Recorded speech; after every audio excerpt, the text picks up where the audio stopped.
And I have a call scheduled with her and her team at the Oakland Museum of California on Friday. They want me to come and show their staff these 3D photos. So that's really exciting. They don't know what they're sitting on. They've got this incredible collection, and Wow, that's great. they've never seen it. Okay, so it's 7 o'clock, so let's get started. I'd like to welcome everybody to the May meeting. And we are live streaming to Twitch and YouTube for folks who have the appropriate viewing devices. And we're also sharing the photos to StereoPix rooms. And anyway, let me get this set up.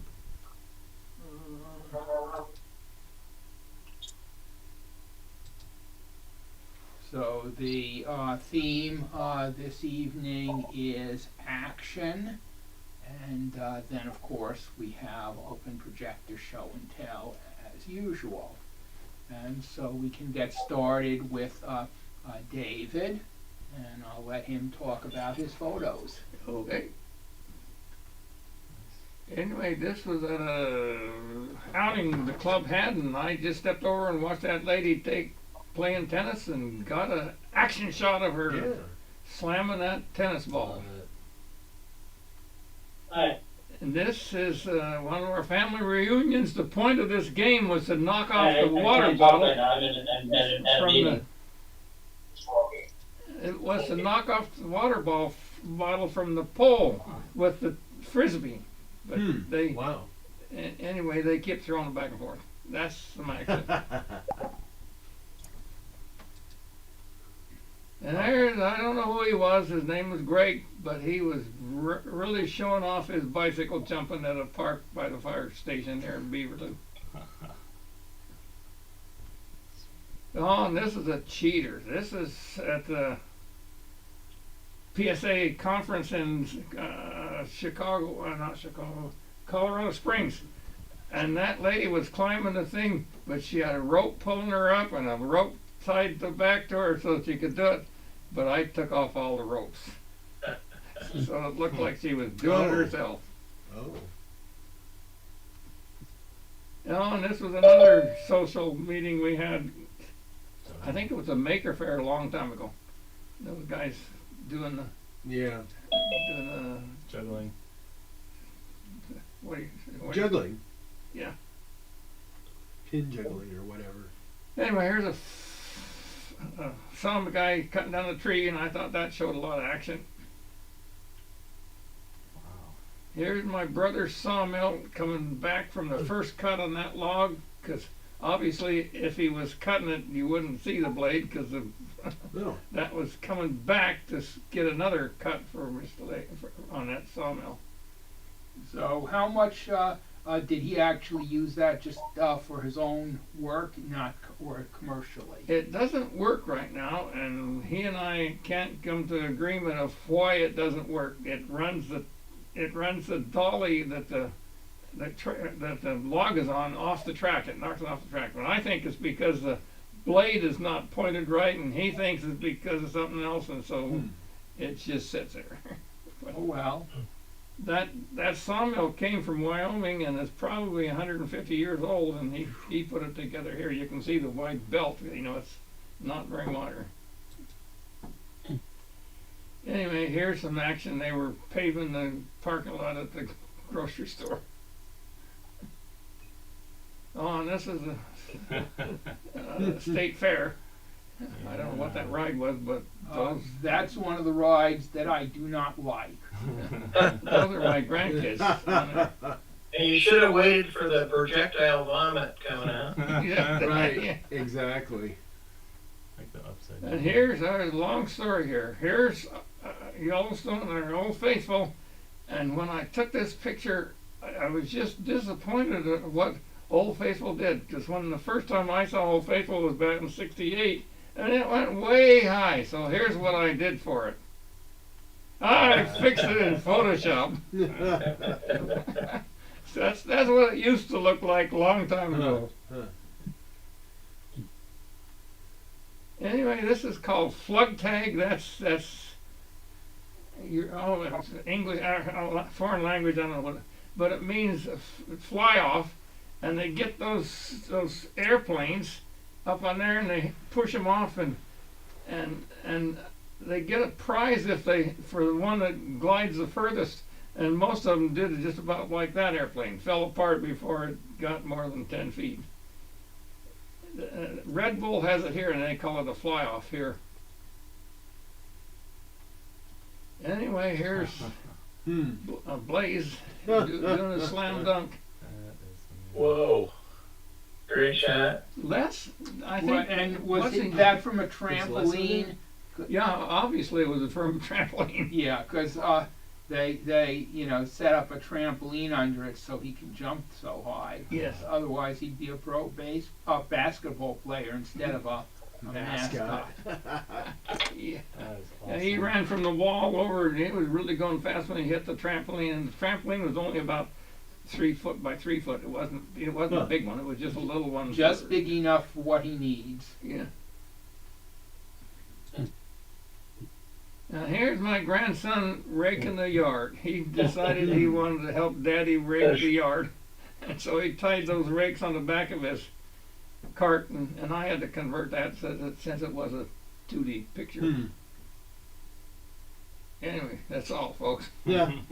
Okay. So, Matt. All right, good evening, everybody.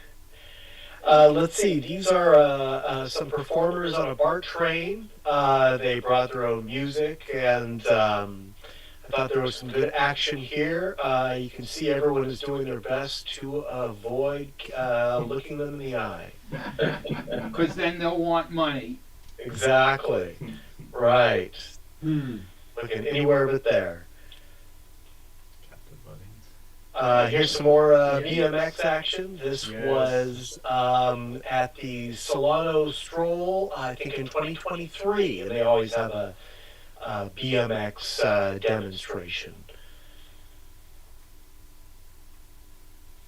And this is, I've shown this one around for a couple of years now. I love bubbles in stereo, they're a great subject. And plenty of action in this kid chasing them. And the title of this is, what is it? A Good Shot, Bad Sink. Because if you look, it's just slightly out of sync, and some of the bicycles are sort of sunken into the roadway. But these guys were going so fast. I'm amazed that I got the shot at all. And this wasn't anything I planned for. I was just walking through the neighborhood. This is in San Francisco, and there happened to be this bike race. And I was standing on the street corner and was able to get right up close to them. So was this with a paired camera? You said the same. It is, yeah. This would be with my twin Sonys. And this is Kaiju. She was a kitten then. She's a cat now. And Kaiju is Japanese for monster, so I thought this was a good angle. Too bad it's so noisy. I took this with my Hydrogen 1. I thought the bass was good, and I'm kind of surprised how noisy it came out. I guess I needed a lot more light for all of the action. But it did freeze motion, so I'll give it that. Right. And so the action here, a little bit of a light trail. This would be in downtown San Francisco, Pine at Montgomery. Okay, so thank you, Matt. I'm going to get a soda. Sure, help yourself, Gary. And Michael isn't here tonight. He's basically, it's like middle of the night where he lives. So he just sent these in. So.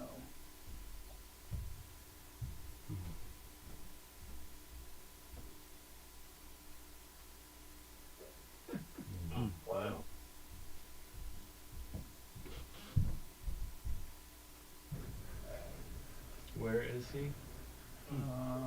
This. Boy, I keep forgetting. He's Europe or Asia. I think it's Asia.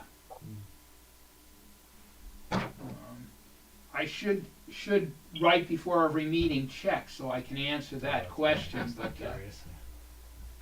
What is he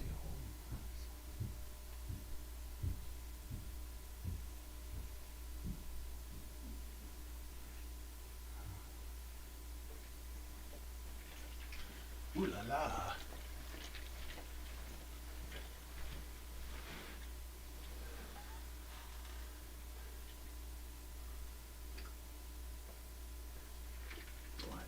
okay, and Carl. Impressive. Do that. Can't even walk around the block. Oh, the cross-country ski. Pardon? It's just too much effort to walk around. Yeah. Girl throwing rock in river. You know, that's my Nice. daughter years ago. Had us at the Mad River. I got a few pictures in California, northwest coast California. This is the Mad River. And That's this a good one. is last weekend at the Southwest Portland Parkways The bike Sunday ride. Park. Yeah, the Sunday. That's it. The Sunday Parkways. Yeah, And so this is the juggling club, the Portland Juggling Club. That's the president on the right, and there's just a few of them. I think they're bigger. And you can see a guy with a hula hoop in the background. Yeah, so I used to do those things with my Segway, but to get to Southwest Portland, I have to put the lift on the Yeah. car because the battery won't get me. Yeah, we decided to just walk around instead of ride our bikes because it was too far for us. But it was fun, and I did some juggling with them. I used to be a juggler, and I don't know how you do it. yeah, just concentration, practice. You know, Practice, yeah. you can learn it in 2 weeks if you practice half an hour, 10 minutes a day, something like that. And this is also at the same location at the skate park in Gabriel Park, and I cropped this in because the skate park actually had some really cool curves in the concrete, but it was breaking the window, the stereo window, so I cropped it in. Okay, this one I have to explain. Yeah. This is a hologram vinyl record, and when it rotates, when it's playing, those stars slowly spin. So that record is a hologram? Yeah, you can see there's the grooves around the kind of outside of the circle is the music, Yeah. and then on the inside, after the music stops, there's an area where they have these grooves cut in that reflects a single source light.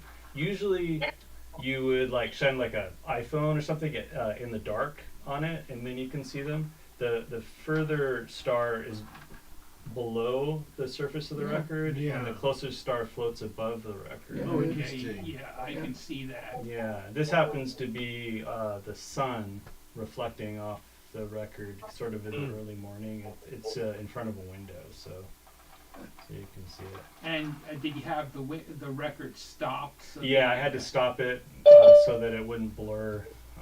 This is a cha-cha with the iPhone. Interesting.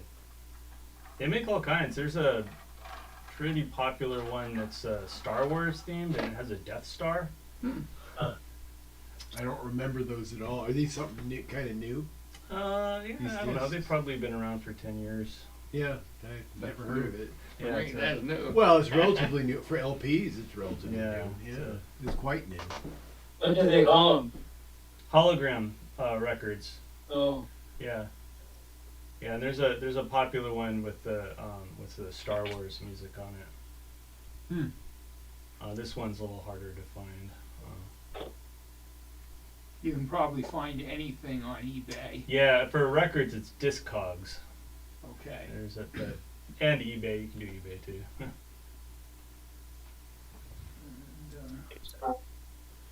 Okay, this is a pedal-powered kinetic sculpture. This is a race that's held every year in Northern California in Eureka.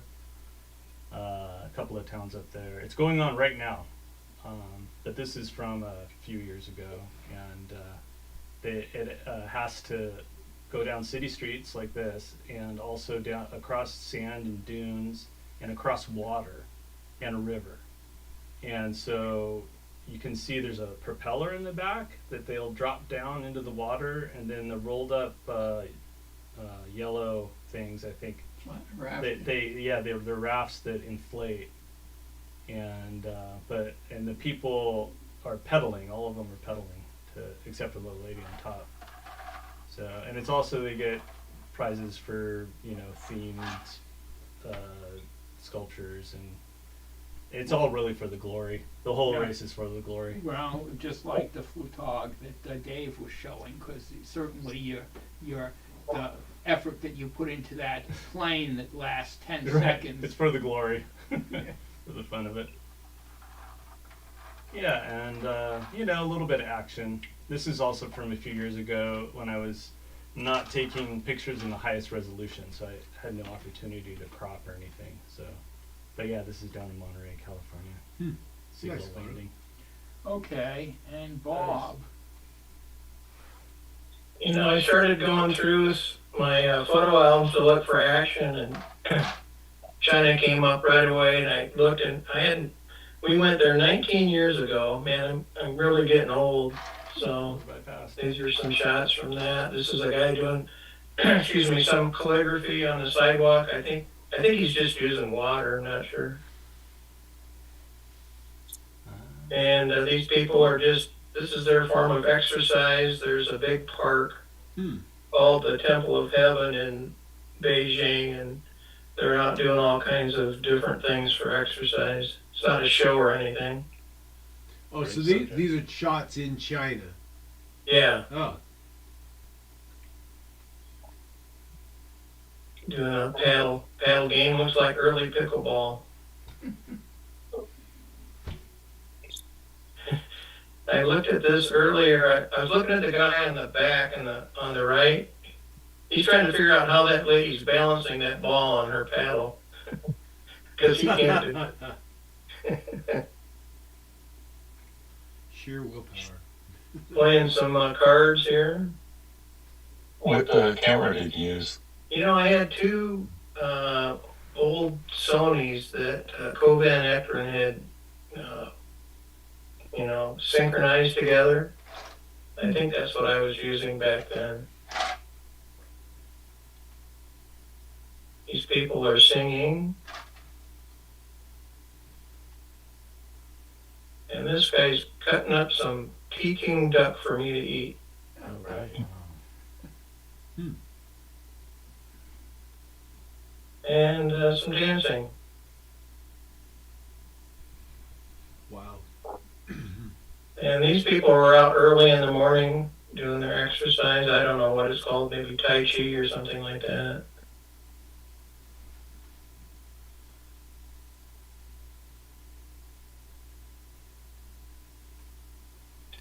And we went to a mountain, and there was no way to get up the mountain except to walk. There's a lot of steps. I remember being really tired, and we paused to rest, and this guy went flying by us. They carry everything up there like this, all the food for the restaurants and stuff. Wow. Wow. How did you handle the language? Well, we had an interpreter with us. And, you know, my wife would pay attention to them, and I ignored them because I was out taking pictures. So I didn't learn very much, but I had a good time taking pictures. These people are painting that nice scene there. And saying here. Let me see, this is a police dog demonstration at a local park.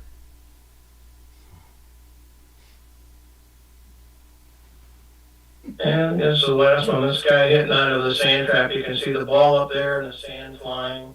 And I believe that's a conversion. Okay, thank you, Bob. Yeah. And Ken. Okay, this a realist slide that I digitized, and not as good as Mark Wilkie, but it works. This is 30 years ago. My son jumping off the little thing there down at Walt Disney World. They got the fountain that shoots these little jets of water. They still have it down there, so it's pretty cool. Yeah. And it's a few years later, and that's right. Those trees there are now like 75 foot tall. And this is again down at Walt Disney World. I was pretty impressed with the pyrotechnics of this thing. The kid in the baseball cap, in the lower right, he couldn't care less, but it amazed me how they could do this. Shoot that out over the audience? Yeah. Wow. Yeah. I guess Disney has good lawyers. And this was taken last week. I was trying to get another action. This is Zoe doing her Vinny impression. But it's the way I took this is I took my beam probe and very poor lighting. This is really bad lighting. Took the beam probe and took a 3D movie, and then this is just a frame from that movie. So I don't know if I went outside and did it outside if it would be nice and sharp, but in low light you can still tell it's a dog. Yeah. Yeah. Is that easy to do, Ken, to grab a frame like that? I was looking around to see what I could use, and I just used the VLC, and I paused it and took took the shot, and it worked fine. Yeah, there are a lot of different pieces of software, VLC being one, that allow you to do frame grab from a video. I imagine VLC displayed it as side by side, right? And That's correct. yeah, you just did a frame grab. Sure. Yeah. Yeah, the Ego does a pretty good job. They've got their own software that you can do a frame grab from. And that's it. Well, thank you. Hello, George.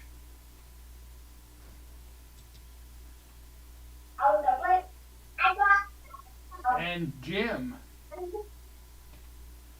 Yeah, here I am. This is in the middle of doing a painting, so it's actively painting. This was at Skamania Lodge. There you see the action. Yeah. I wouldn't have my phone that close to that paint, but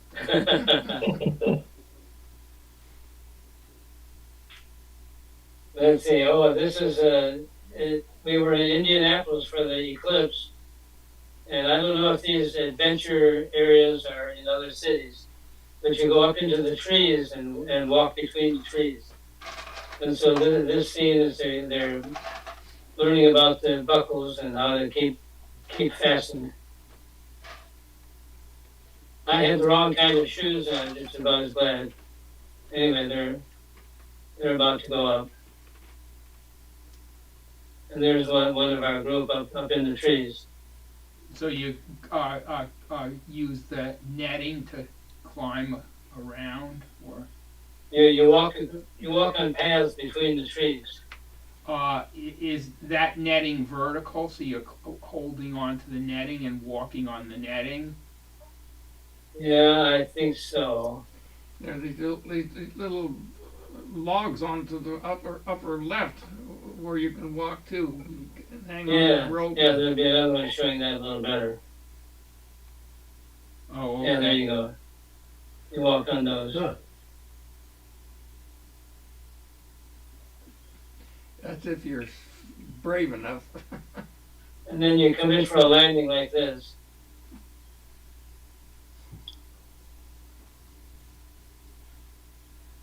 No, he's actively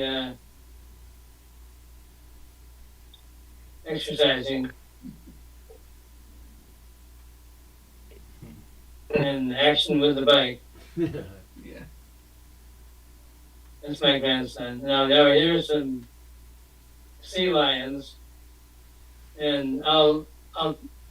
Have you all seen this? You know the sound that you hear when you observe this. Yeah. This is in Newport. There's an area behind a restaurant there, and they're just full of or constantly moving and getting on top and getting covered up and fighting your way to the top and jumping into the water and back out. Now that came out kind of funny. That's my granddaughter.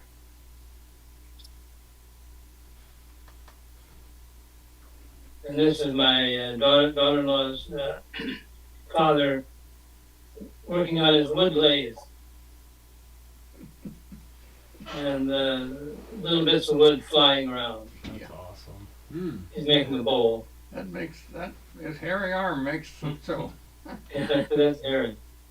And then this wood sculpture was made to kind of represent action, I thought. I think that was no, this is, I included this because this is the opposite of action.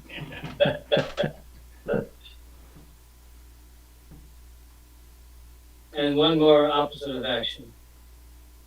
She was at the zoo in Seattle pretending to take a little nap. Yeah, the curved window on the penguin exhibit. Okay, thank you. Thank you, Jim. And George, you got here just in time. Yeah, great. Can you hear me? Yes. Okay. Well, I have a few action pictures from my wife and I used to take cruises, so there's a lot of action. We go to all the shows, and I use my twin cameras to take pictures like this one. Wow. And this one had an ice show in one of the cruises, so I took this one. And in one cruise I had a belly flop competition, so whoever had the best belly flop won this one. Well, yeah. I guess then you suffer for the next who knows how long. Yes. I used to do belly flops as a kid, and not deliberately. Yes.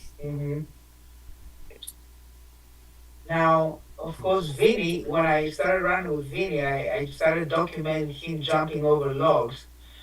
Now, using twin cameras, those action shows are kind of a challenge. You have to have good synchronization. This is one of my favorites. My wife and her friend is behind, and I call Vinny, so he sprinted towards me, jumps over the log, and I capture the action in the air.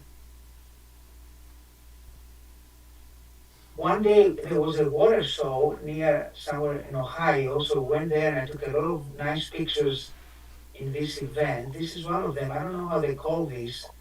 It propels the person in the air. Spray. Don't know how they do it. Yeah, well, it's basically that water is that hose. The water is shooting out of the bottom and making a jet, but I don't know how you balance on something like that. That's what I'm saying. How would you balance? Yes. And the next one, from the same show, there's a lot of action going on that I was able to photograph.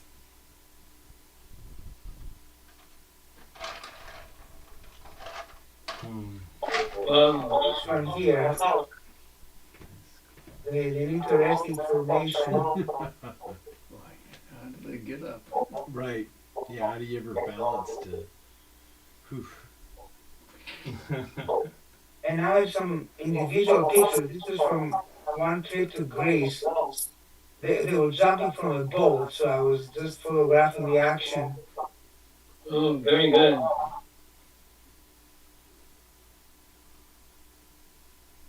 This is from the NSA convention in Utah.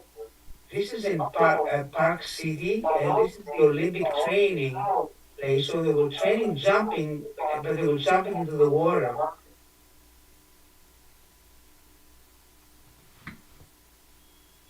From the NSA convention in Accra. We're getting some talk through there. There's a little bit of desynchronization in this one. Still a good shot. Yeah.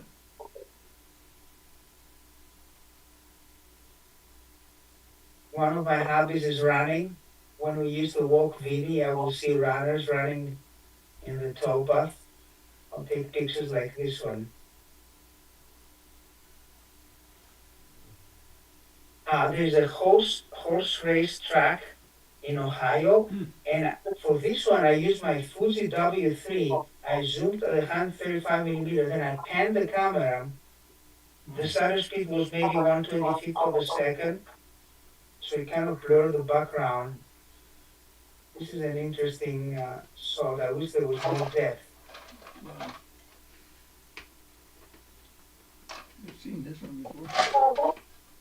I went to Orlando, Florida, and this is SeaWorld, and this is the final act where there's a lot of action going on, and I had my twin cameras at the stand, and I photographed these. There's a lot of things to look here, and a lot of action going on. Do I see a person there? Yeah. There were several. Oh,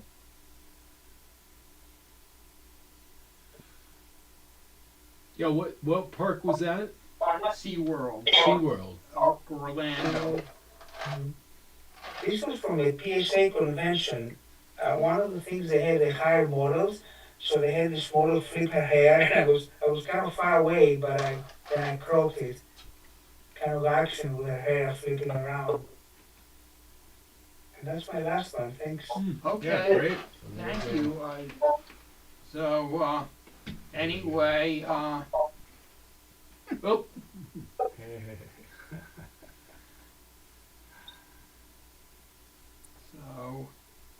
anyway, for people who read the announcement, all of my photos were AI generated using Midjourney and then converted to 3D using Owl 3D.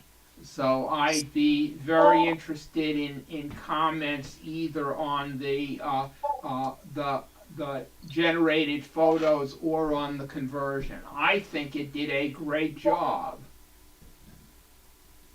Yeah, it looks like a photo that's gone through a filter in Photoshop a little bit, but it's pretty cool. So basically, the one complaint that I had, I mean, I just said this is good enough, I'm going to use it, but a laser beam doesn't look like that. It would be a straight line down. It looks like, you know, it's getting wider at the top, and a laser beam wouldn't behave like that. But I liked the photo, so I said, okay, I'm going to use it. So this was my cat chasing a laser. Did you ask for the image of the laser beam in it? I'm sorry, did I ask for... Yeah, how come the laser beam got in the picture of the cat? I said a cat chasing a laser pointer. Okay. So that was my prompt.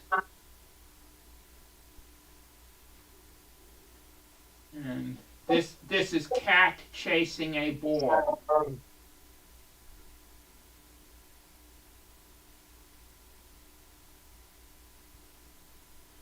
Also a good picture. Cat chasing a balloon. Yeah, conversion's a little different, but it's still good. Yeah, the string didn't come out quite right. Yeah. And the cat's tail has all those speckles off of it. Yeah.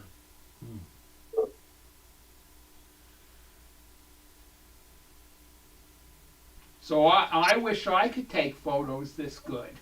Yeah.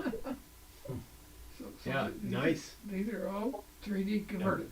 And Every AI one, generated. Yes. AI generated and 3D converted. Very interesting.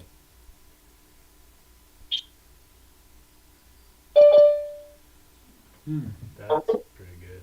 All right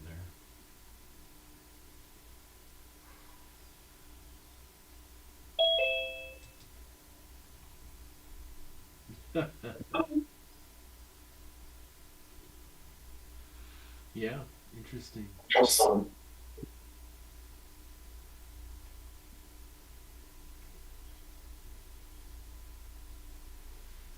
What prompts for that one? Well, actually, this one looks like the cat's jumping off the cat tree, and I'll actually show later in the program the actual prompts that generated some of these. But basically, the thing with AI is it's a little bit like a slot machine. You never know what you're going to get. But if you don't like what you get, you just try a different prompt. But I'll actually, for the open projector part, I'm actually going to show the prompts and the results of the prompts. Okay.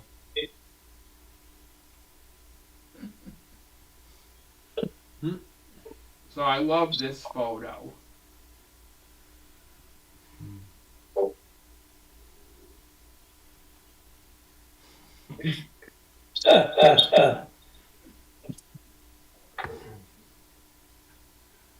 Nice.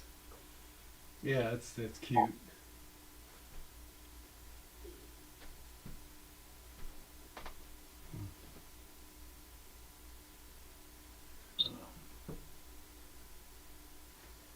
Okay, and those are my my action images.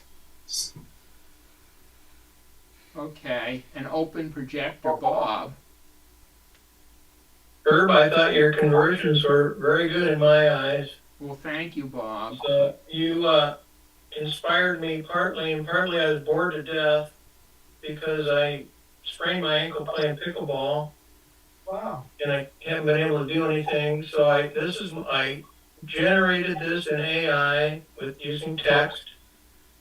Somebody falling down, spraining their left ankle. It did a pretty good job. This is the first attempt I did. And then converted it. I use, let me see here. I have to write it down. Depth, DEPTH, anything. Yeah, I think it's depth anywhere. Is it depth anywhere or depth anything? Yeah, I wrote down anything, but I could be wrong. Yay. Okay, these are sort of intermingled. I apologize, but I attended a Zoom call Friday. A guy was talking about AI for 2D. He's a professional photographer. His name is Lee Veris, Varis, and he uses Mid-Journey also to create his images, but he uses his own images. He doesn't create the images in AI, and he takes two different images of his own creation. He puts them in the AI, and he just tells it to do a blend. He doesn't put any more text in. He just tells it to blend the two pictures together. So these are some examples of what AI spit out from his two pictures. Then I converted them.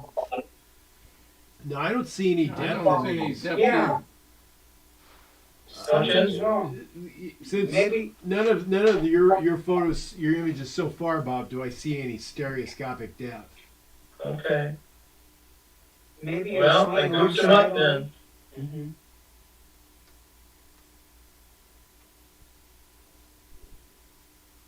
You don't see depth there? No. No. Really? No, you even take off your glasses, you can't see any, you know, any sight, any two images. Blurriness, It's huh? all- Well, that's embarrassing.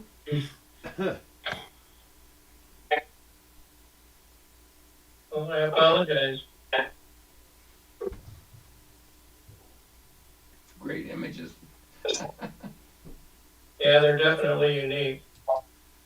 Okay, yeah, I give you that. That's no Okay, question well, there. next month you can check out the conversion and. If I can figure out what's wrong, yeah.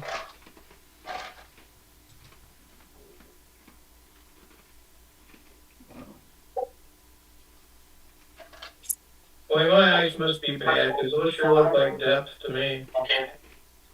I'm watching it out on Stereoscopic. There's no depth. Okay. Well, there's no depth on Herb's TV. No depth on the 3D TV either. Are these MPO files? Maybe they're. Okay, now this is not the same guy, so. Do you see depth in that one? Yeah. No. No, maybe you No. submitted one side by mistake. Oh.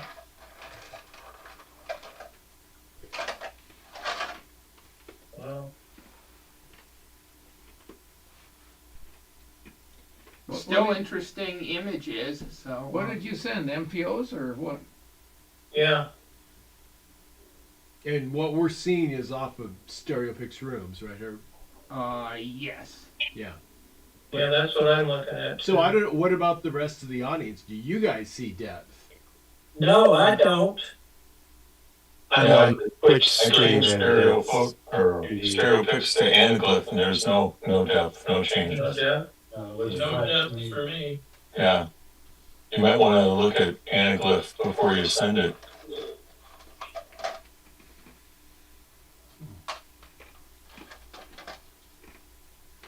Wow. Sure fooled me. Whoa.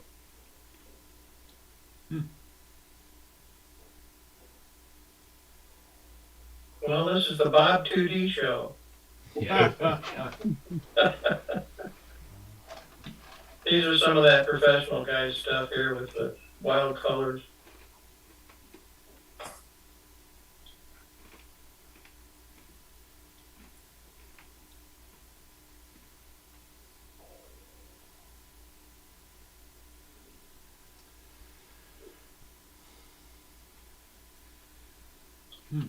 That face is to the right in the middle. So you know if you're in bed for a while, you have some time to check this out. Yeah. Some of those could be really phenomenal in 3D. I mean, they're good pictures, but the depth would be great. Oh my God. This is the mom with her babies. Wow. Ken, this is just for you. Thanks. Is that a real thing that we see there? Yeah. Wow.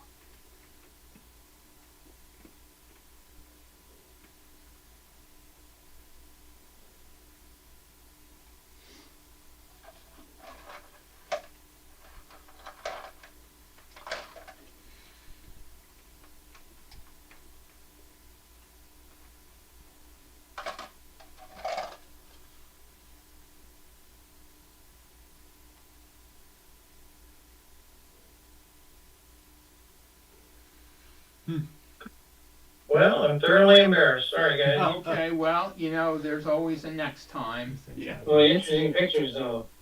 Very. And Bob, I enjoyed seeing those. and Jim, Bob, I had a question for the guy. When he asks two 2D pictures to blend with to get those interesting effects, what pictures does he actually send them? A picture of smoke and then a picture of a girl and then puts it together, or? Well, he showed one where he took a glass with some feathers in it, and then he either zoomed in or zoomed out and took the picture again, so the glass with feathers looked a little unnatural. And then he had a picture of a girl, and he put the two together, or had the AI put the two together, and it comes up with things like he explained that he could never come up with text to tell the AI to do what it does by itself when it blends the two together. So it's really always kind of a surprise what it does. Interesting. Of course, these are the best he does. I'm sure he gets a lot of crappy ones too. Yeah, I'll talk a little bit about the process when I do my open projector. So, Jim. I wanted to say hi to Peter. Maybe I'll see you in Minneapolis. I'm coming. I'll be there. Okay. Well, this is Chinese New Year's at a school where they have Chinese immersion, and they handed out. At first, I thought, now how can they all be dressed alike? Well, they handed out T-shirts to every student as they came in. Unfortunately, it's not too good on handed with because it's kind of a cyan color. Now here's this Maker Faire. Yeah, I see Gary and I see me. Oh yeah, there's Herb back there. Yeah.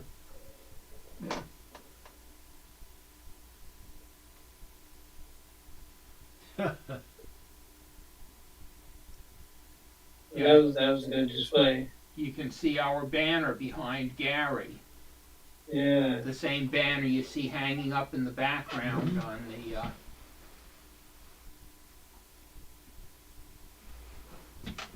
Yeah, we had a good time.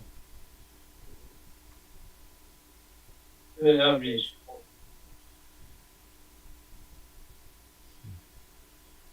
Kicking for Grandpa with a 3D camera.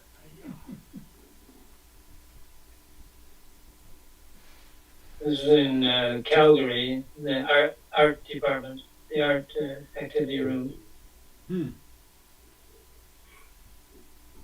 What brought you up there, Jim? Calgary? Just to see a friend a few years ago. My wife Barb wanted to see her, and she was all the way over in Calgary, but we went to see her.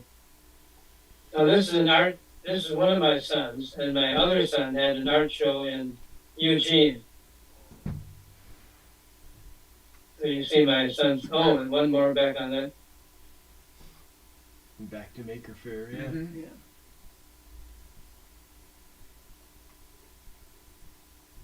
And this is a music store in Portland. Artichoke Music, I think it's called. Ah, yeah, I remember Artichoke. I guess they're still there. Yeah, I like it. Now here's a series of stuffed animals coming out of the washing machine. First this one, and now he's out, and then his friends come. After the bath. And there they all are, and I can't imagine why somebody wanted to. This was a residential place. Multiple people used the washer, so I can't imagine why somebody had this many things and wanted to wash them all. But there they are.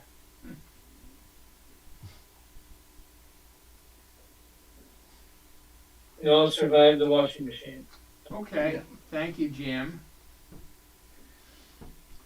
And so I'm going to talk a little bit about the process of generating AI images using Midjourney. That QR code will take you to the Midjourney website. It's an AI image editor. It handles complex English language prompts. And the generated images belong to the subscriber and can be used for commercial use. So there's really no restrictions on the use of the images. They do not permit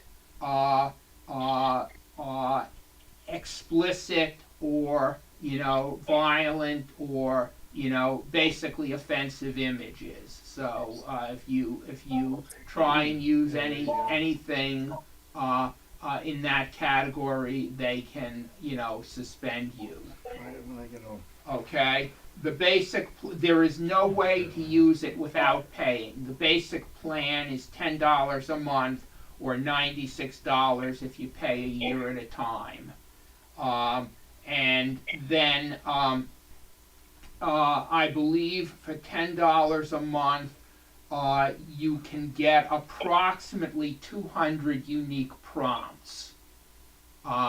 And each prompt gives you 4 images. Okay, so for $10 a month, you can get a fair amount of stuff done. I basically started out on the $10 plan, and so I don't think I'm going to use up my allotment by the end of the month. So I think if you're not using it for a full-time thing, you can get by on $10 a month. Can you upload your own photos? Yes, so you can either upload them or you can point to a URL of a photo, and combine things. So Can you compare it to Immersity? Okay. Midjourney does not generate 3D images. It generates 2D images. Oh. Okay? You can then convert the images that are generated with Midjourney, which is what I did. Okay. What I did. So basically what happens is you can sort of see in the upper right corner the prompt that I used, and then there are some parameters below it. So AR means aspect ratio 16:9.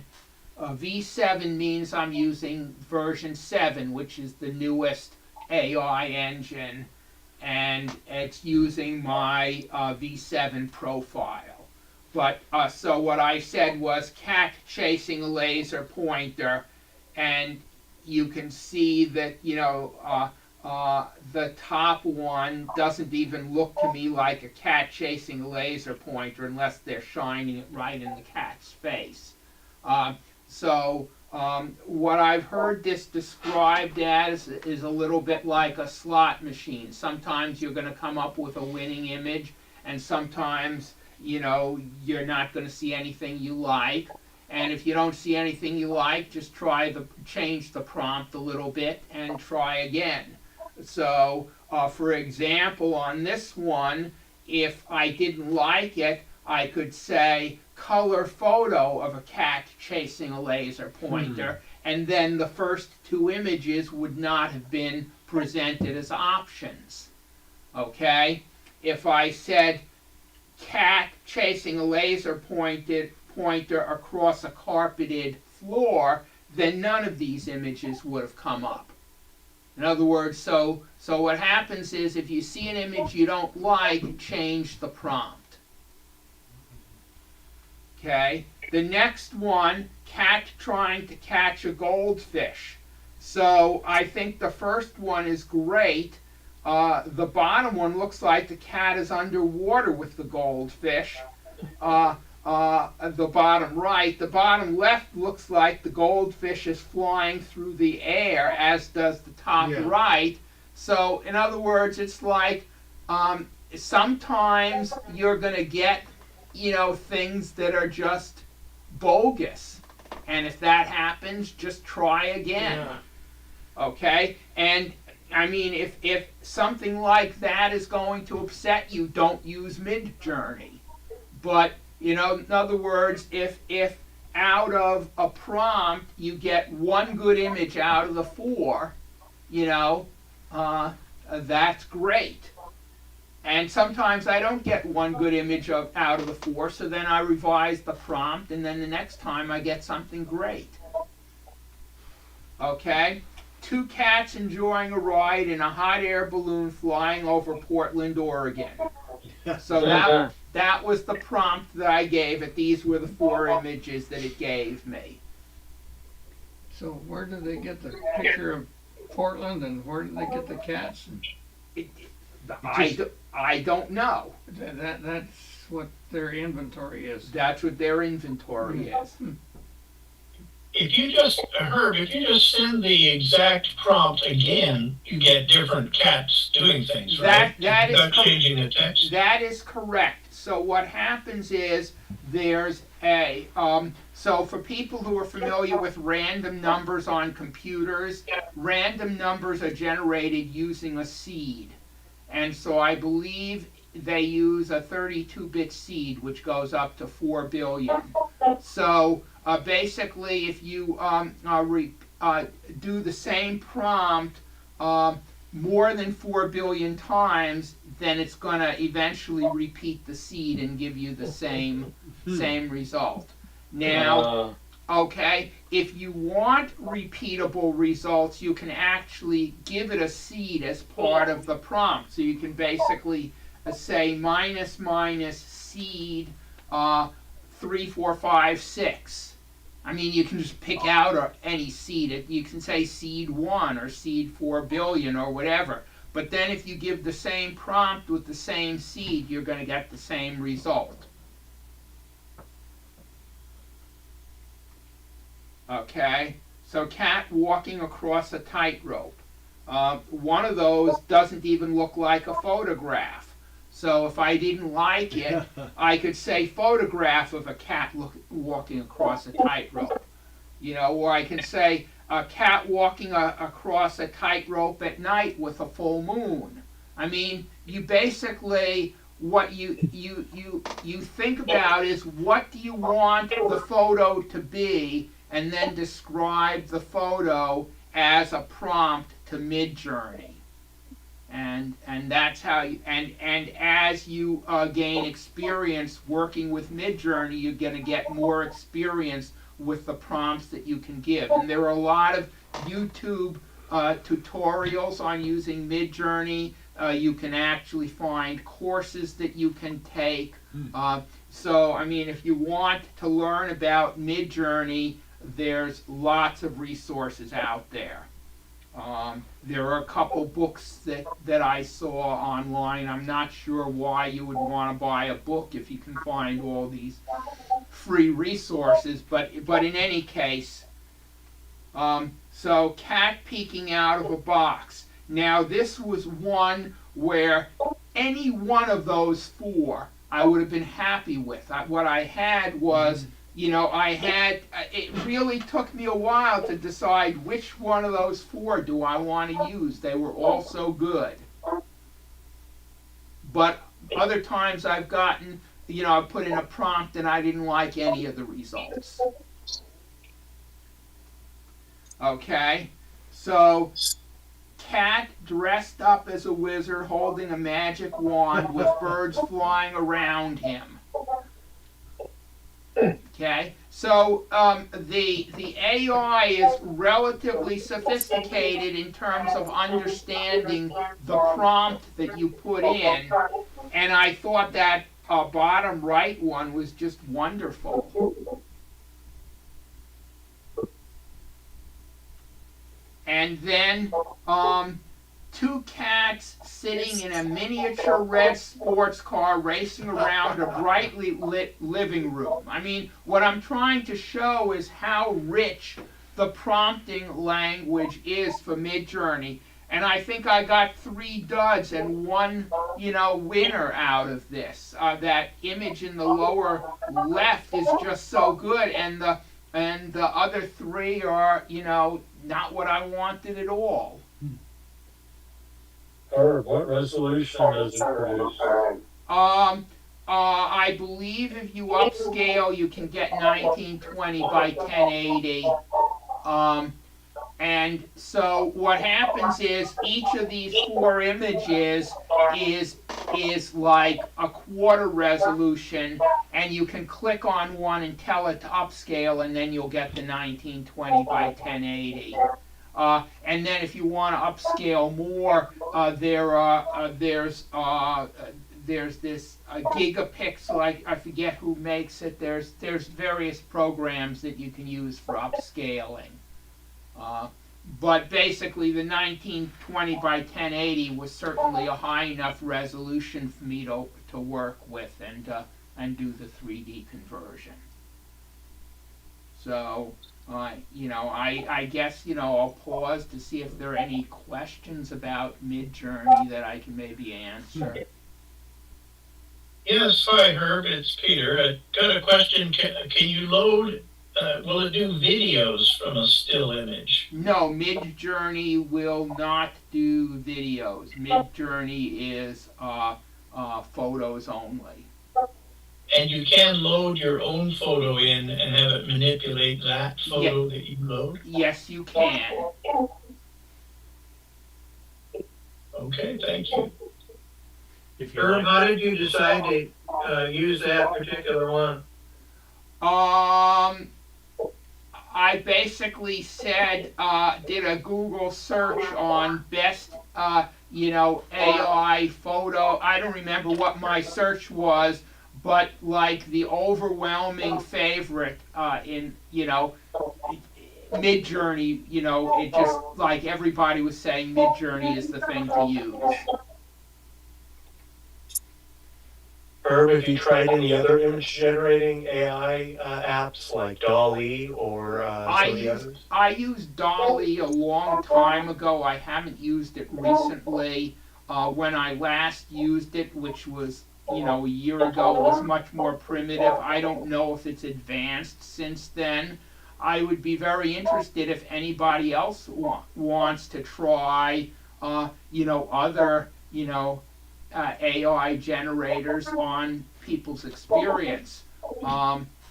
So, I mean, I've been so happy.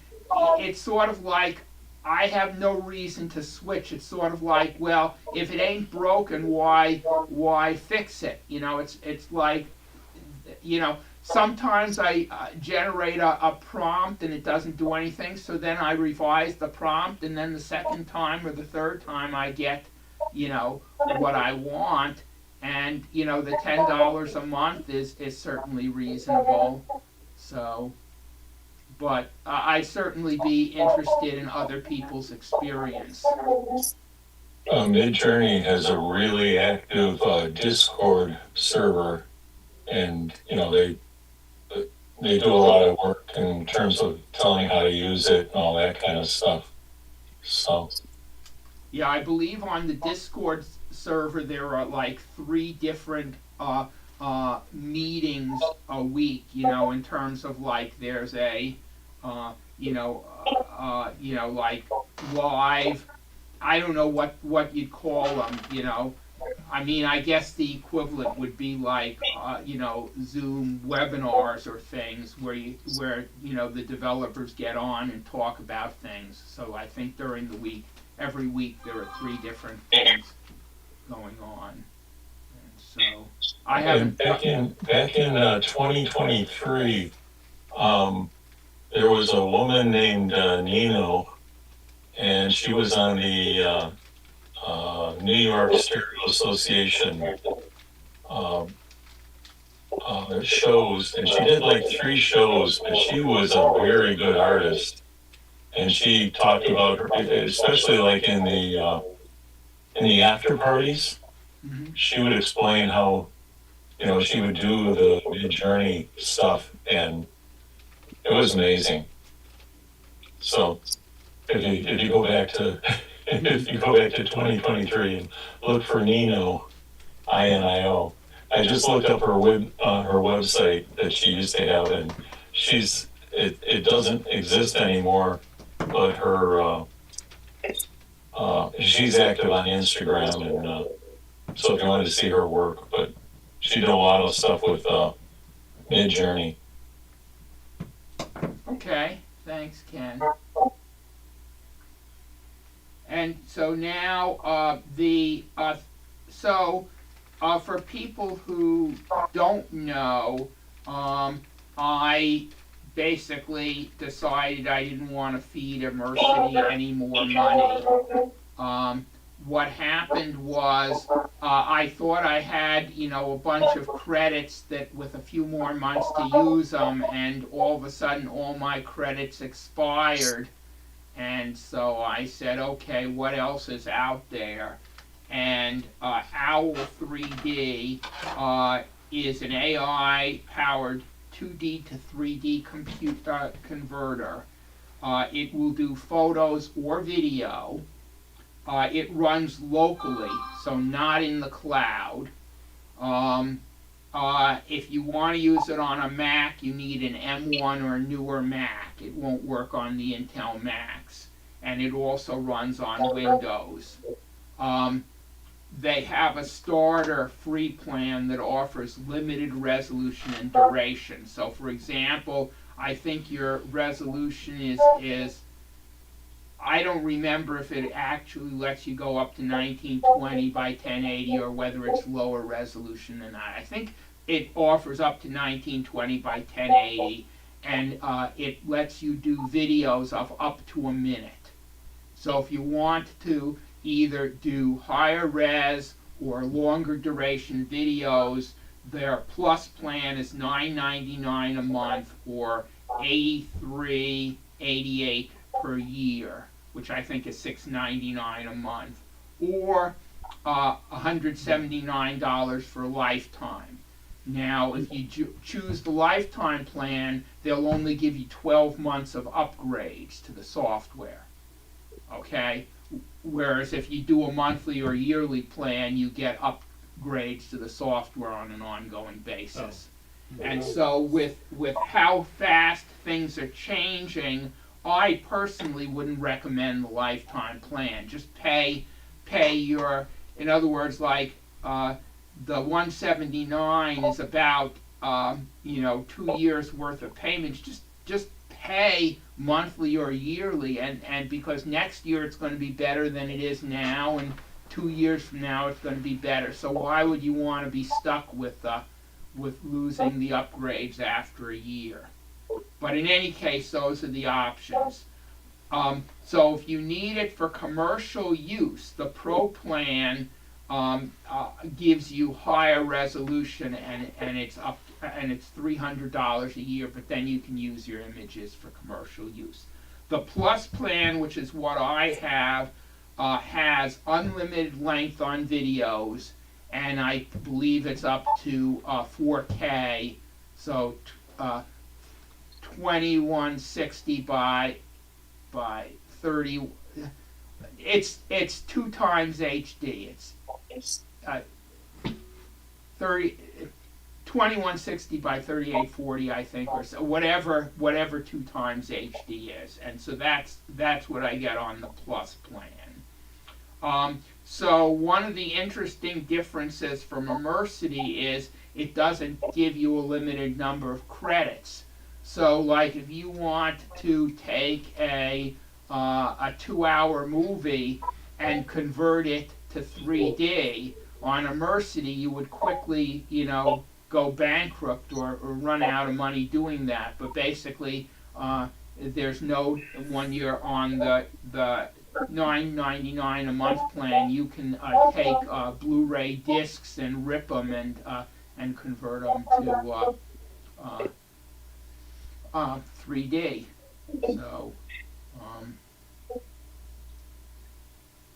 So anyway, I think from what I showed tonight, I was fairly impressed with the combination of Midjourney and Owl 3D.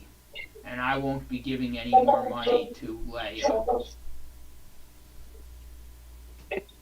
Okay, so that's what I have. So some announcements.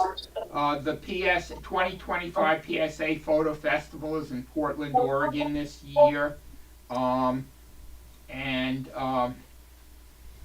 3D Division events are on Friday, September 26th, but there's a 3D Division dinner on Thursday evening, the 25th.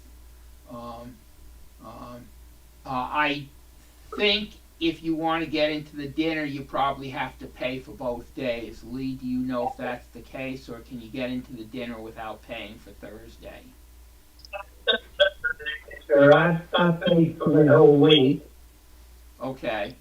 As did I. I paid for the whole week. I figured, okay, it's right here in Portland, I'll just pay for the whole week. Huh.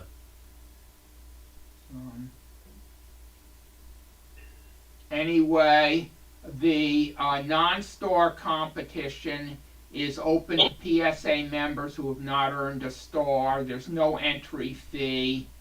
They have gold, silver, and bronze medals that will be awarded.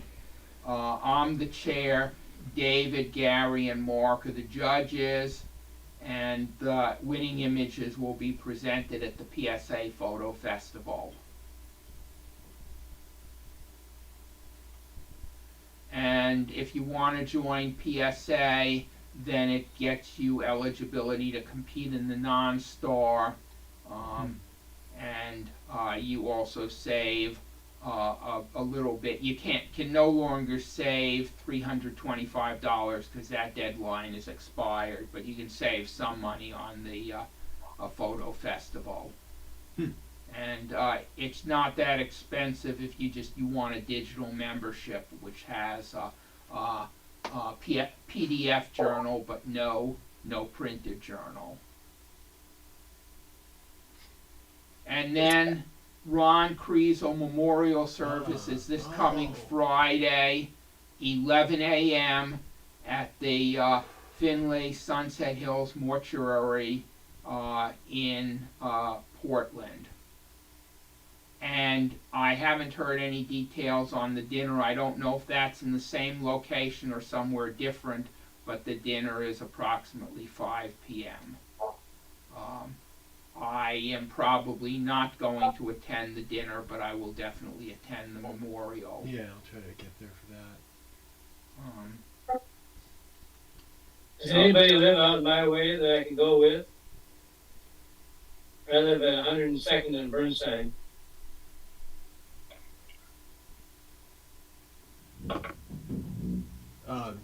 Yeah, I don't live that far east, so. Jim, you're not in 102nd and Burnside, are you? That's where I am now, yeah. Oh. Huh. Yeah, I moved away from good old Oatfield. Yeah. Well, we'll see what I can do I'll see what I can do. I mean, it's not that far. Because I would go down to, where's the memorial at again? It's in Beaverton. Oh, Beaverton. Well, we'll see. That's all I can say. I'll check into it. Details are in the newsletter, I take it? Yes, they are. Okay, super. And the June meeting, the theme is occupations, and we'll select images for the next ISU folio. And then July, the theme is ocean or nautical. And so meeting is officially over, but happy to hang around and chat about anything for the social hour. So. Yeah. You know, a comment I had about the AI stuff was that, and I'm probably not the only one who this occurred to, but if you've ever taken a basic art history class, you know that when photography came in, it changed the world of painting, because suddenly a lot of what painters were trying to do was handled by this new technical process. And I suspect what we're seeing with AI, including 3D, you know, it's going to have a similar impact on photographers and just people looking to communicate verbal, you know, or visually, I should say. Because now a machine can do so much. What is left for people to do? What will people be striving for when they do it themselves? So actually,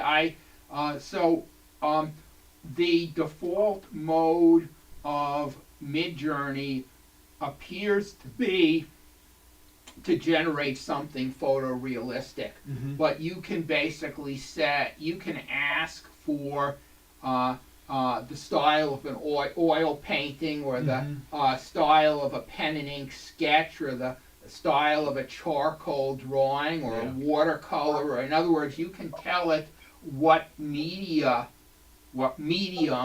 you would like it to use. You can also give it a style like cubism, or and so it can generate all of those different things. Yeah. You can just tell it in your prompt what you want it to look like, and it does an impressive job of doing that. I can sure tell my PSA outlawed AI. Yeah, Because some of those images you had up there, you could hardly tell that they were AI. that's correct. So basically, great point. So clearly those aren't photographs. Clearly they are not legal in competitions. Basically, many clubs, say that you can't even submit, AI generated images or conversions. We don't say that because we're just sharing images. These aren't competitions. So, don't try and fool us. Disclose what you're submitting, but certainly feel free to submit that. But I don't know how judges, if somebody tries, how they could even tell. Oh, somebody will try. So, sooner or later, somebody will try. So I have a question for you about it. For Midjourney, I haven't used that. I did play around with Dolly in the past, and ChatGPT has a function too now. But can you tell it that you like one image, but you want it to be modified slightly? Yes. Like move that cat 3 inches to the right. Yes, you can do all of that. Yeah. Okay. So what happens is Midjourney has 3 kinds of references. It has so you can basically take a previously generated image and use that as an image reference. So you basically say, starting with this image, change X. So you can hone in on what you actually want to see. Right. Okay. You can actually even take like an eraser tool and erase part of the image and say, redo the part that I erased. Okay. So if that is what's called an image reference. The next thing you can do is use what's called a style reference. So you can take an image and let's say it's an image of a city, drawn in a certain style. And you can say, show me an image of a farm using the style of this image. So don't copy the content, copy the style of the image. Yeah. So the first is the image reference, the second is the style reference, the third is the character reference. So you can basically say, take the character, take the man that is in this image and put him in a completely different setting. Okay, so that's a character reference. So you have image reference, style reference, and character references. So if you can sculpt with it, then you're creating something that you want to see. So you have some control over it. A lot of control. You have an enormous amount of control. What about the OWL 3D? Do you have any control over the placement of the stereo window? Yes, you do. Yes, you do. So yeah, you can basically there's sliders so that you can adjust. You can adjust. There are several things in it that you can adjust. Okay. Cool. Maybe it's a little more advanced than the Immersity. Well, I don't. Immersity does offer some options, but I think OWL 3D is more advanced than Immersity.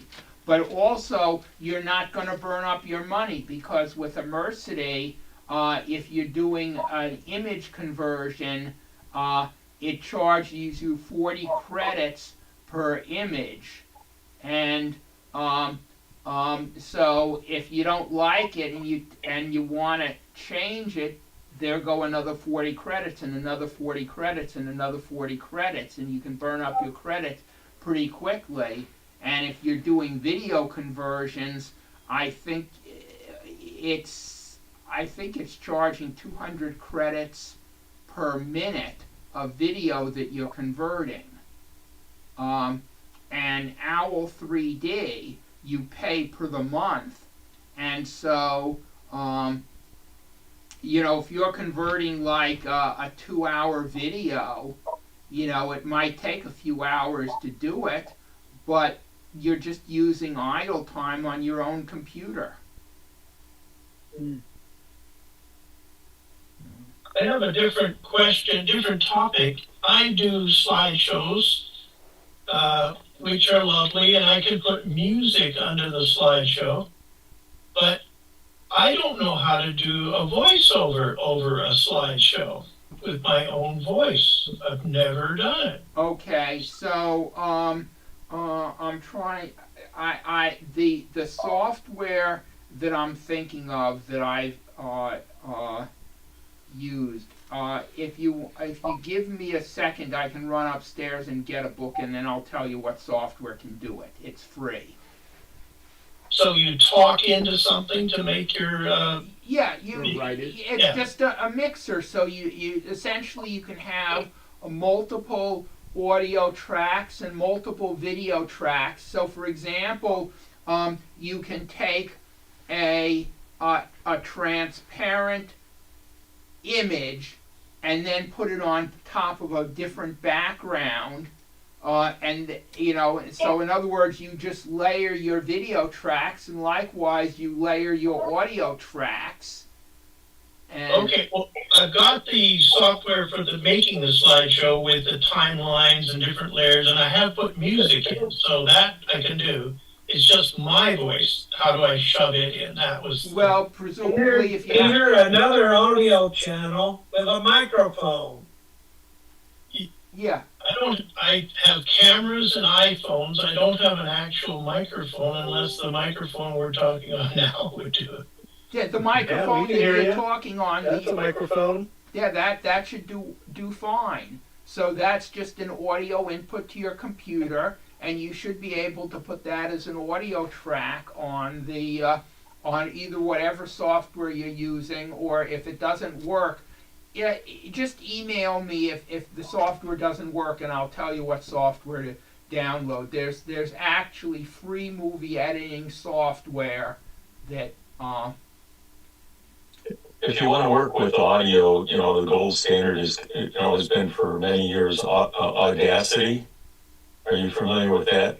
I've heard of it, yeah. Yeah, it's open source, multi-platform, and you can record. It's got a button for recording. Just hit record and see what happens. So if I open the program, I push record and then just start yakking, basically. That's right, and essentially It somehow knows what I'm saying. it'll show you, like your voice print, and it's very much like a video editing machine. Yes, that's right. And Peter, that's what you base your pictures on. When you quit talking about a particular image, that's when you change to the next image and let the music do whatever it wants to. SoundForge is another well-known sound Sorry. program. What was that one, Lee? SoundForge. Forge, SoundForge. It's my colossal ignorance in how to actually make a program do the sound, and I lay it down. What I was going to do is lay the audio down first and pictures it, then I can adjust the length to match my talking. This is just one more audio channel. You can have 3 or 4 audio channels if you want to. It's just the mechanics of having it come down on that track. That's all. I'm sorry, guys. It's so simplistic, my poor well, question. nobody needs to apologize for asking questions, because we learn stuff from you when you show us your conversions, and you learn from us, and that's what makes a club work, is when members are learning from each other. So I don't want anybody to feel inhibited from asking a question that's going to enable them to improve their skill. 'Cause that's why we're a club meeting. So this is not a presentation. This is an interactive club meeting.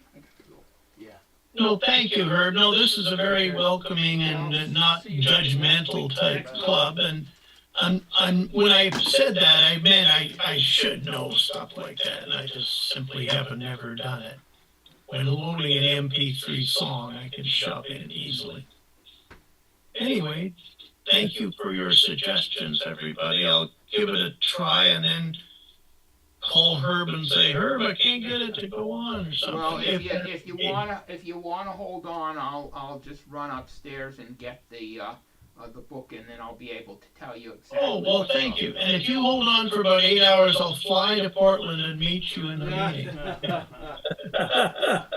How many of you all are in Portland versus, or in the Cascades somewhere, versus out of Far East somewhere, or international? Toronto. There's one, okay. One. Alabama. You got Jim. Chicago. Two. That's and I forget who. I think that's Steve. Is that Steve with the anaglyph picture there? The anaglyph image. Three. Who do we got here? Mike Schoenborn. I don't know where he's from. Just curious, you know. Hey Matt, do you know anything about the Stereopix plugin that Jay looks like he released it just recently? I do know a little bit about it. I understand it's a WordPress plugin, or at least that's how he described it to me. Yeah, it's With the idea that we can host like a gallery on a website and have Stereopix be the front end, I guess, which would enable, of course, people to view the images in whatever format they want.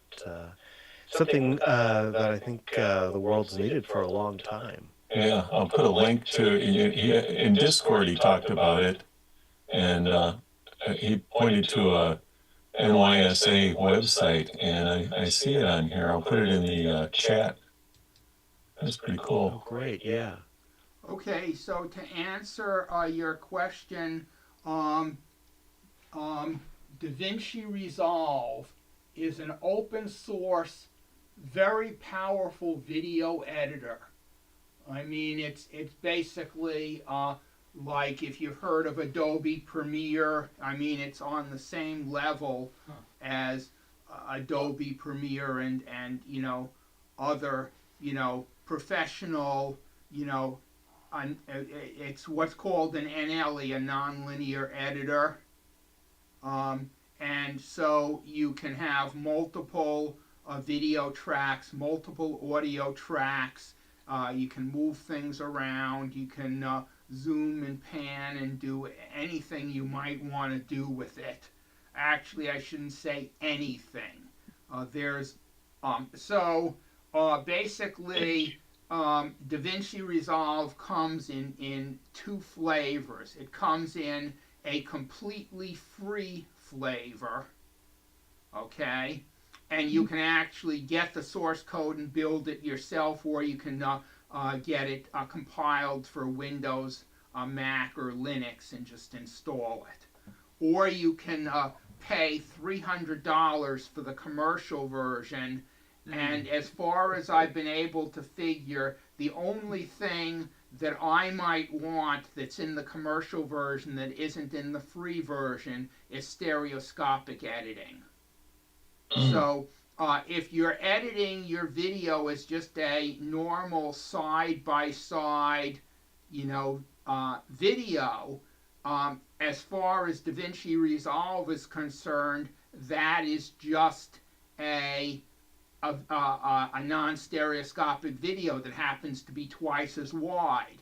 So you can edit that just fine. But if you want to actually move the window in and out, or do what you would normally consider as stereoscopic thing, you know, editing things, that you would have to pay $300 for the deluxe version to have that capability.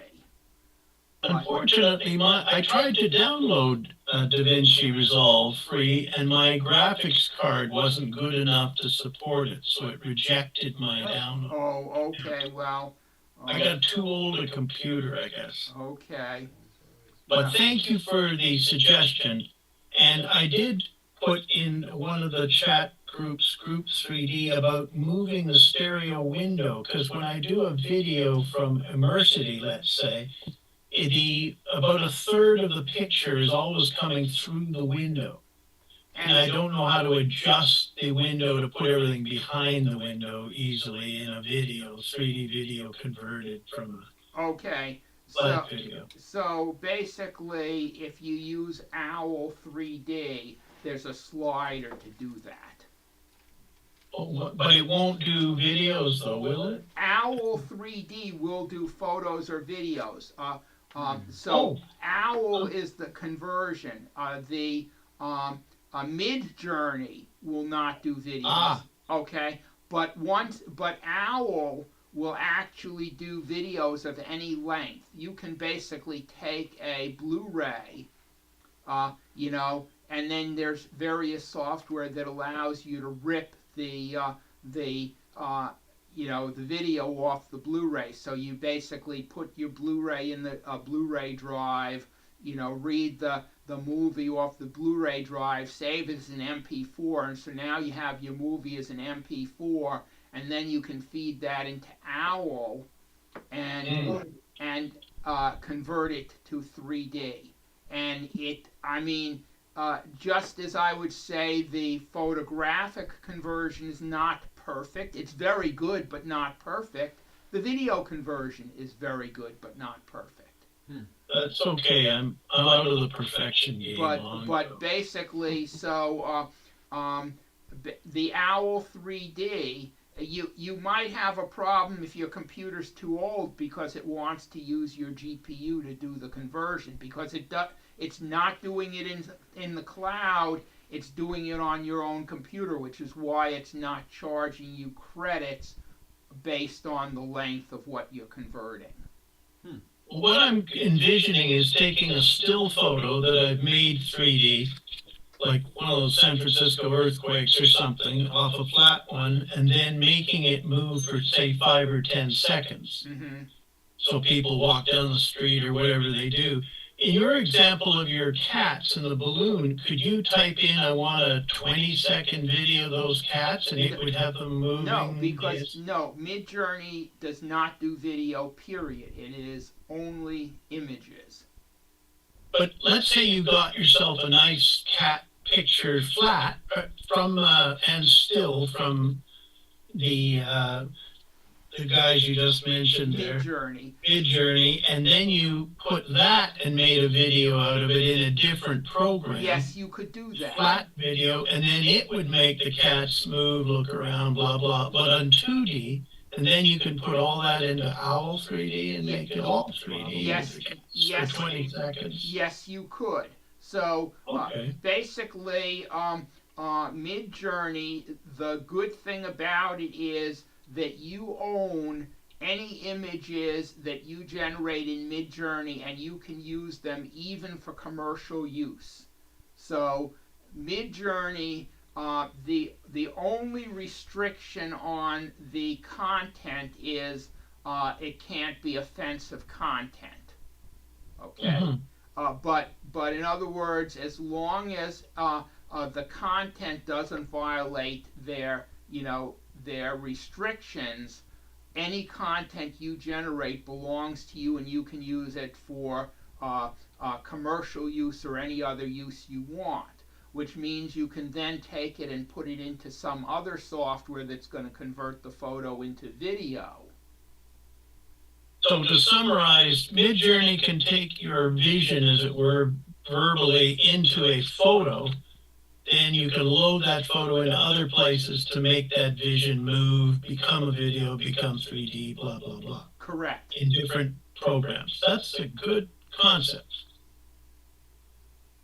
Thank you. Yeah. Thank you, Herb and others. Yeah, but like you kind of touched on, none of it is owned by you, right? Because it's AI generated. Well, no. Basically, what Mid-Journey says is that you, the person who typed in the prompt, owns whatever is generated. I think there's been like Supreme Court rulings on it's not copyrightable. Well, whether it's copyrightable is a different question from whether you. Granted, yeah. Nobody will want my stuff. And oh, by the way, I own the word the. I patented it. And so anytime you guys type anything with the in it, you owe me a royalty, just to let you know.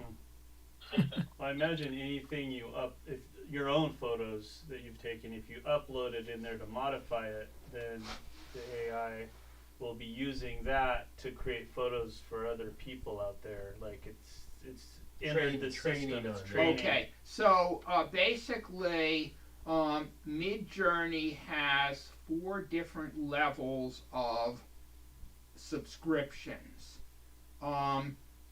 At the 2 lowest levels, the $10 per month, and then I think the next level is $30 a month. I don't remember because I'm not up at the point where I need to pay $30 a month.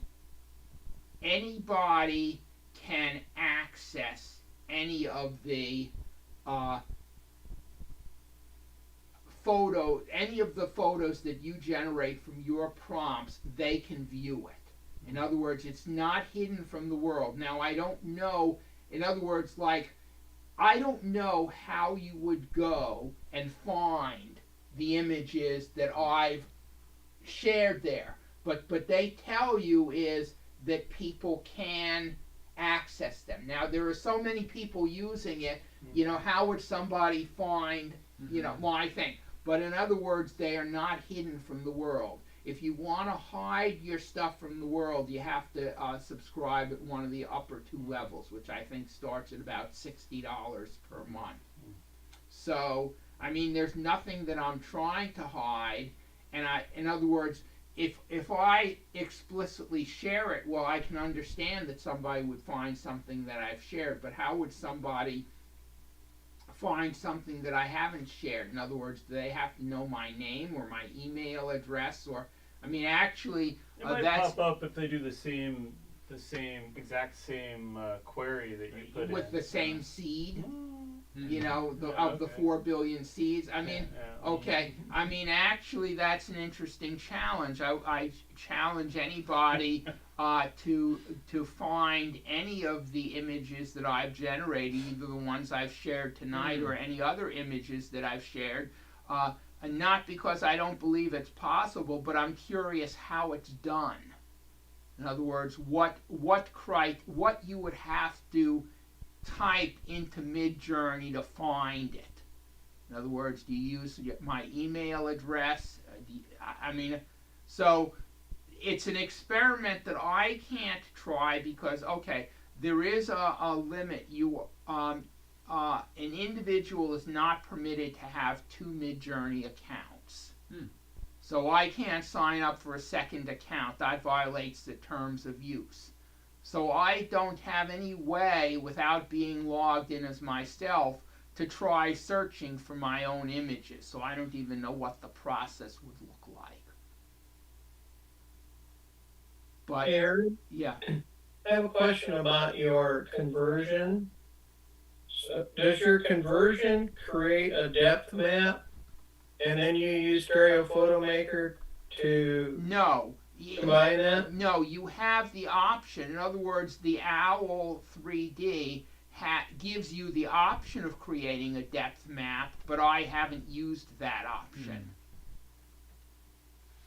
So how do you combine them into a stereo? I basically so you can create a side-by-side, a full width. You can create a side-by-side half width. You can create a depth map. In other words, you tell it what you want it to do for you. Okay. If you have original and a depth map, you could load it into Stereo Photo Maker and make yourself a pair easily and all kinds of That's things. true. So if you Yeah, want that's what I did to create my 2D images. So if you want if you want to go through the extra step, you can tell OWL to generate a depth map, and then you can use the depth map and feed it into Stereo Photo Maker. So that's a 2-step. But why do the 2-step? I just basically tell it to create a side-by-side. Well, in Immersity, if you load one of your videos in for a 5-second video, 3D, it'll give you the option of a grayscale map as an output. And I'm wondering, does that mean you change one item in there that's the wrong depth and it carries to all the rest of the 5 seconds? Or do you have to go to 150 frames and do them all individually? My guess, and I don't know because I've never tried it, but my guess is it's going to give you a depth map in the form of a video. So in other words, if you convert 5 seconds at 30 frames per second, then there's going to be 150 frames, and you would have to change all 150 frames. That's a guess. I don't know that for a fact. Yeah. There must be a way to make it corrected and then back to a video again in 3D. Corrected, I suppose, somewhere, somehow. But I've never tried it either. I just cringed when I saw bad depth and just left it that way. Mm-hmm. Stills I can fix, not videos. Yep, understood. True, but there may be a good way to do it. Because things move. It's not like you can just nicely outline something to fix. And it stays that way, like a still. That thing you've just outlined nicely may go to the side somewhere else. And now what happens to the depth? You're absolutely right. I don't know the answer to that. As far as I know from the studying I've done of OWL 3D, it doesn't give you any option to adjust a single object. In other words, like for example, if there's a ball at the wrong depth and everything else is at the right depth, there's no way to adjust the ball without adjusting the whole rest of your video. You can basically increase or decrease the disparity of the entire video, which is going to affect every object in the video. But at least in OWL, you can adjust the stereo window of your video. You can adjust the stereo window, and if what you're doing is converting a photo rather than a video, then you can request a depth map and adjust a single object by editing the depth map. It sounds good. Sounds like a good program. One of the things that Peter's asking for was to take a still photo and make a little short video with people moving around. There was a guy in one of the New York stereo meetings maybe a month ago who was doing that with some stuff from, he was digitizing some Viewmaster still pictures, and he was making little tiny short movies where people were walking around. And so that should be somewhere on one of the New York. Yeah, and I've actually communicated with that guy. His name is Jason Latisse. Oh, that's right. Okay, that's the only thing. And very personable guy. And yeah, he turned me on to that whole idea of doing this. I never even heard about it before. Okay, So his presentation. So thank you for pointing that out, David. yeah, and the other thing is Johnny has been playing with AIs to create videos as well. So, the very final episode of the season, which was a week ago, I guess, or 9 days ago now, Johnny showed, there's actually the caption this, if you saw the image of Johnny flying, he had created a short video and it grabbed a few clips of the video for the caption this. Philip Hagee posted, I'm trying to see when this was, May 21st in 3D video and the 3D photo forums about a new 2D to 3D video maker AI that doesn't need a depth map. That was the title of his post, and I put a link in the chat. If you look at that, some of the demos look pretty impressive. I looked at that. It was called Eye to Eye, and I couldn't see how to use it, but their demos were very impressive. Yeah. So one of the problems is there's a lot of people out there that are publishing software, and if you can read their mind and know how to use it, it might work great. But documentation is not their thing. So there's no user manual, there's no help file, there's no nothing. So, for example, there was a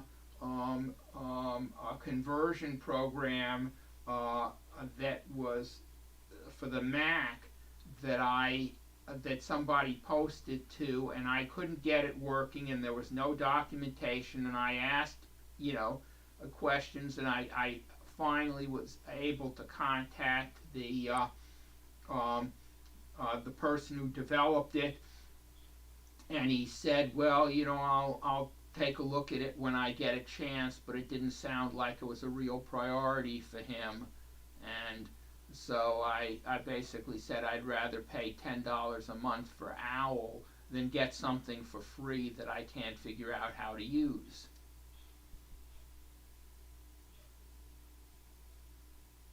Because there's value to my time as well.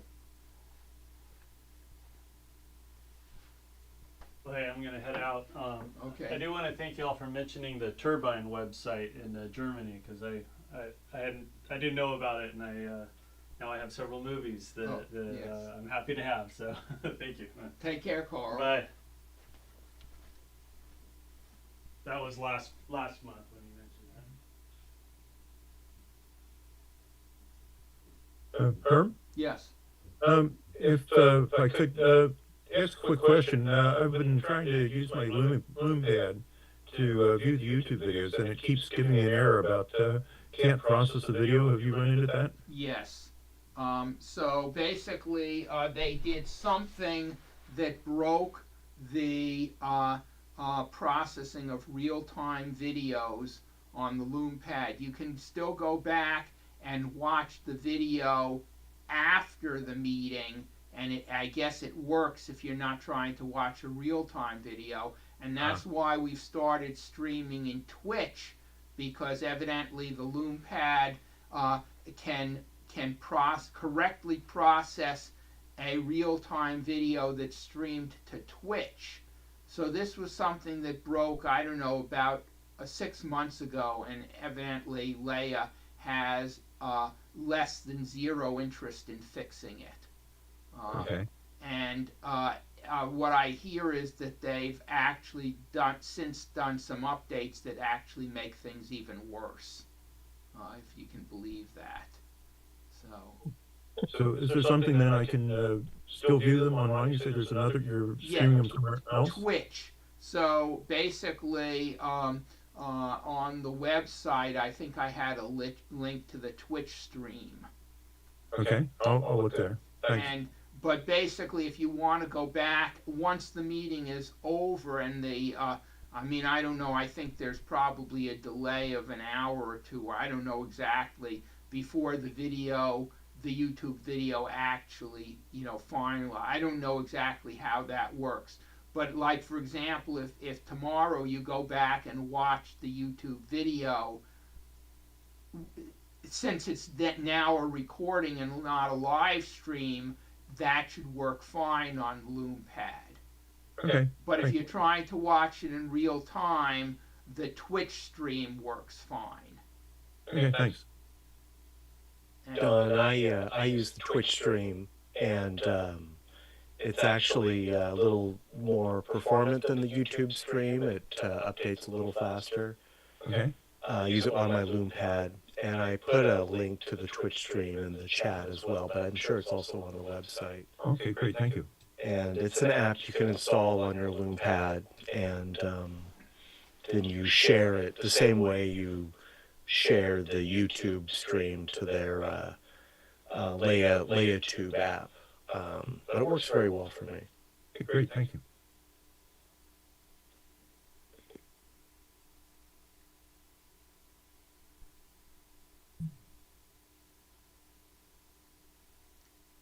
Well, I think my job tomorrow, because it's late tonight, is to go get the Audacity that I heard about and try and do a voiceover on it and try to make it into a slideshow and see what happens. Okay. Good luck. What are you see- using? What are you using? What software are you using to make the slideshow?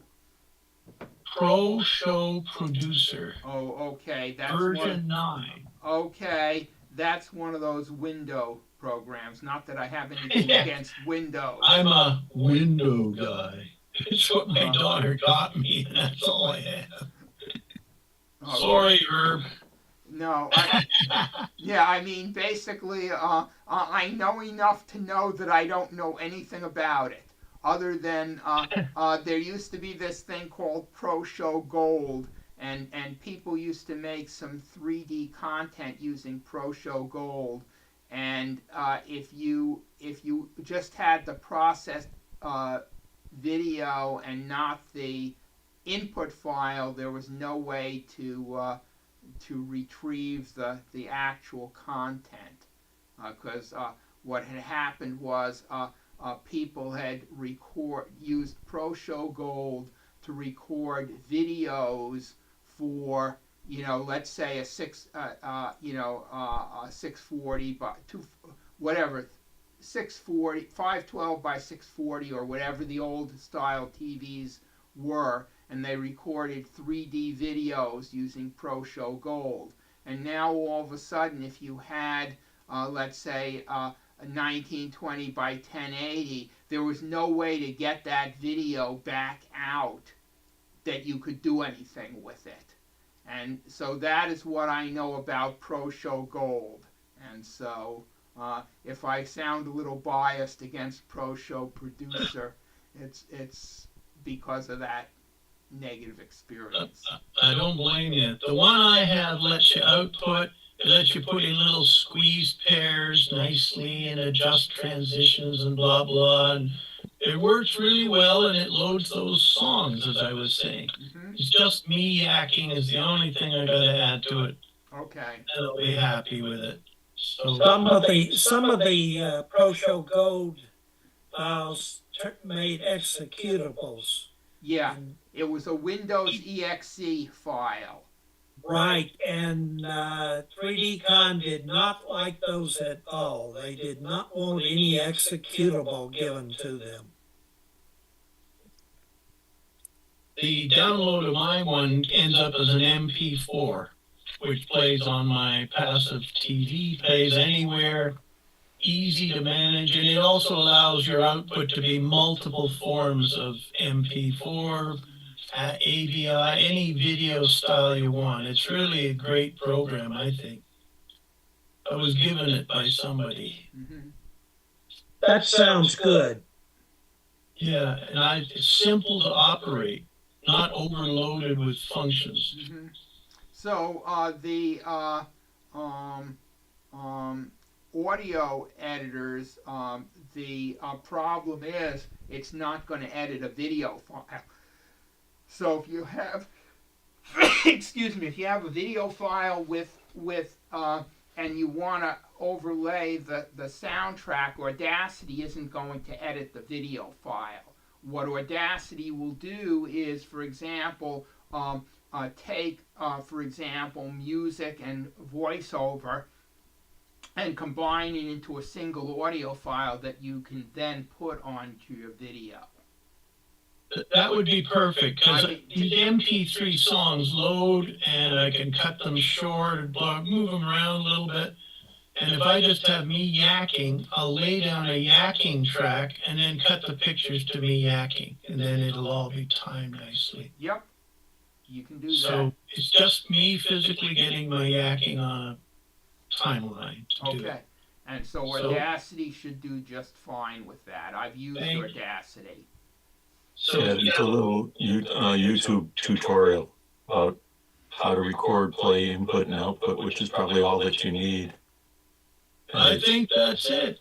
I never knew if I yacked at the television or at the computer what's recording it. Do I have a microphone built in into an old computer? I don't know. It's probably your webcam microphone.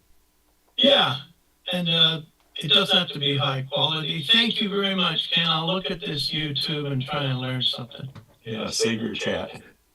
Yeah, I'm doing it now. I'm even gonna load it now and put it in the corner for tomorrow morning. I don't know if anybody uses Chromebooks. I had an old Chromebook that just kind of gave up the ghost, and I went and bought a new Chromebook, and it's made for kids, and it's so it's military grade specs. You know, you can drop it, and it's like rubberized. It's great, a great Asus Chromebook. I really like it. It's a good replacement for the one that gave up the ghost. But it comes with 3 months of Gemini, which is Google's AI program. Now, there's other Chromebooks that are called Chromebook Plus. Now, those have higher specs, but they're, I don't, you know, this one I like because I can put it on my lap and, you know, it's real easy to use. But the Chromebook Plus one comes with a year of Gemini AI thing, and boy, if you want to experiment with AIs, I still think OpenAI ChatGPT is the best, but Gemini with 3 months free, you know, I can't beat it. I can ask any questions, and you know, as long as you know how to use AI and how to do the prompts to get what you want, and you know, take it all with a grain of salt and verify it. It does wonders. Yeah, so it's interesting because I haven't used AI much. You know, the AI art generation that I've done is really the first serious use of AI that I've done. You know, these tools are so great, and just in coding, it's really nice to use, and you know, looking up other information. You know, they said stable diffusion is another one that does like text to video. If you want to use that, Bob, you're familiar with Hugging Face. Did you want to talk about Hugging Face at all? You better remind me. I remember the name. Is that just a conversion? That's the one that does the image creation, I think, isn't it? Or no, no, it does the depth maps. Marigold, wasn't Marigold? Oh, yeah, that's what I was using before I switched to that. Depth Anywhere or Depth? Yeah, Depth Anything. Yeah. But maybe I shouldn't have. Well, we'd be interested to hear what went wrong. I mean, it could have been, you know, anywhere along the whole line of things to, you know. But, yeah, mainly in my mind, I think. So. Stereo Photomaker does some strange things on the save. You know, if you've ever, go ahead. I was going to just say, if you've ever, you know, had your perfect stereo, and you left it in anaglyph on the screen, and you did a save stereo image, it would save it as anaglyph, and then you leave the program, and that's it. Your image is anaglyph, and there's nothing you can do about it. So be sure to put it back to you know, side by side before you save it in Stereo Photomaker. I got burned that way once. I'll never get burned that way again. But well, what I thought was odd when I was trying to do this, when it created a depth map, it was all white. It was all black. All black. All black. When I went into Stereo Photomaker and did, you know, did the combining the left and right images, then the image showed up. You know, and I thought it was the right image that it created. So, you know, click anaglyph and see if you get any separation in any of the, you know. I've been fooled occasionally on some subtle depth where I never was quite sure if it was deep, and I would put it into that adjustment bar and move the slider way over to exaggerate depth if there's any in there, and you could see it if there was, and then go back to normal. But I know what you mean, Bob, is sometimes you just don't know after you've been looking at pictures for a while, whether it's depth or not.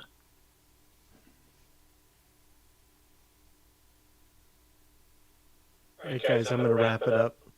Yeah, me Thanks, too. everybody. See you next time. Have a Great good night. slideshow. Good night, all. Great to see everybody. Good night, everybody. Thanks for your advice and everything. See as many as I can of you guys in Minneapolis. All right. I'll be there. Okay, well, thanks everyone. Save the chat before you leave if you need it. I am.